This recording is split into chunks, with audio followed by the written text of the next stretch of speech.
সাংবাদিক কমল কান্তি ত্রিপুরা, ওর উপর মথার দুর্বৃত্তরা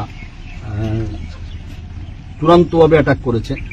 ওরা ঘাড়ে ওকে মেরেছে এবং ওকে বলেছে যে একটা রাজনৈতিক দলের নাম করে বলেছে, যে বিজেপির নাম করে বলেছে যে নিউজ করা যাবে না। সাংবাদিক তো সব দলের নিউজ করবে, সাংবাদিকরা সবাই নিউজ করবে, কিন্তু মথার থেকে যে হুলিয়াটা জারি করে দেওয়া হয়েছে ওকে মারার সময়, এবং ওকে ওদিন তারা মেরেই ফেলতো, কিন্তু ওই আরেকটা বিজেপির একজন নেতা ছিলেন তখন মঙ্গলদেব বর্মা এসে ওকে বাঁচাতে গিয়ে মঙ্গলদেব বর্মাকেও আক্রান্ত করেছে, মানে হামলা করেছে। মঙ্গলদেব বর্মারও সিরিয়াস। তো এটা তো আমরা কোনোভাবে মানব না। আমরা জানি ত্রিপুরার একটা ইতিহাস আছে, এর আগেও সাংবাদিক মার্ডার হয়েছে এবং ট্রাইবেল বেল্টে একজন সাংবাদিক শান্তনু বমিত্রী একইভাবে ওকে মার্ডার করা হয়েছে দিন দুপুরে। তো আমরা খুব উদ্বিগ্ন, কারণ সামনে এডিসি নির্বাচন। আজকে আমরা একটা এখানে রাস্তা অবরোধ করার এটাই আমাদের দাবি, যে 21 তারিখ ঘটনা হয়েছে, এখনো অ্যারেস্ট করা হয়নি। তো এটা পুলিশ, আমরা জানি যে পুলিশের সাথে ওদের একটা যোগ সাজস হয়েছে হামলাকারীরা, না হলে এতদিন লাগে একজনকে অ্যারেস্ট করতে। একজন সাংবাদিক বলা হামলা হয়েছে, একে অ্যারেস্ট করার জন্য। এর প্রতিবাদে আজকে আমরা রাস্তা অবরোধ করেছি।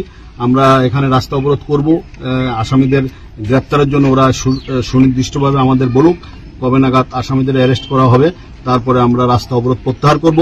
কারণ আমরা আর দুর্ভাগ্যজনক ইতিহাস ত্রিপুরা রাজ্যে হোক, এটা আমরা চাই না। কারণ অতীত আমাদের এরকম একই রকম ঘটনা পুনরাবৃত্তি হয়েছে। আজকে রাজ্যের মাননীয় মুখ্যমন্ত্রীও জিবি হাসপাতালে গেছিলেন। যেই ঘটনা কমল বলেছে, আমি ছিলাম সেখানে কমল যা বলেছে সেটা একদম শান্তনুর ঘটনার সাথে হুবহু মিল আছে।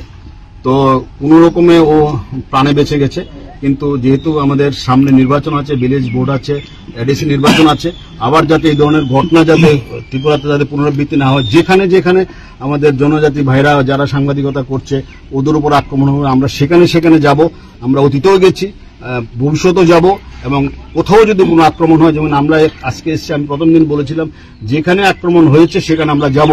তো আমরা যেখানে আক্রমণ হয়েছে, ওই আপনি দেখতে পাচ্ছেন এই জায়গাতে আক্রমণ হয়েছে, আমরা এখানে এসেছি। এবং আমি তাদেরকে স্পষ্টভাবে বলে দিতে চাই, সব দলের নিউজ আমরা করব, কোনো দলের কারোর হুইপ আমরা মানব না। সব দলের নিউজ সাংবাদিকরা করবে, এবং অতীতেও করেছে, বর্তমানে করবে, ফিউচারও করবে। কে কি হুইপ দিলে আমাদের কিচ্ছু যায় আসে না। তবে আমরা একটা কথা বলে রাখতে চাই, যারা হুমকি দিয়েছে তাদেরকে আমরা ছাড়বো না, কারণ এই ধরনের হুমকিতে আমরা অতীতে আমাদের একজন সাংবাদিককে হারিয়েছি। আমরা এই ধরনের হুমকি কোনোভাবে মানবো না, এর জন্য আজকে আমরা পথ অবরোধ করছি। এদের মধ্যে যে আসামিদের কোন চিহ্নিত করা হয়েছে যে কারা ইয়ে করেছে, বা কোন পার্টি বা কোন আমি তো আমার কাছে সুনির্দিষ্ট খবর আছে, ওগুলো মথা দলের দুর্বৃত্ত, এবং একজন মন্ত্রী আছেন ওদের এখানে, একজন মন্ত্রী আছে বিশ্বগত দেববর্মার সাথে ওনারা ঘোরাফেরা করেন, এরকম খবরও আমার কাছে আছে। আমরা জানি ওরা মিসক্রিয়েন্ট, দুর্বৃত্ত। ওরা আমাদের সাংবাদিককে টার্গেট করেছে। সাংবাদিককে কেন ওরা টার্গেট করেছে?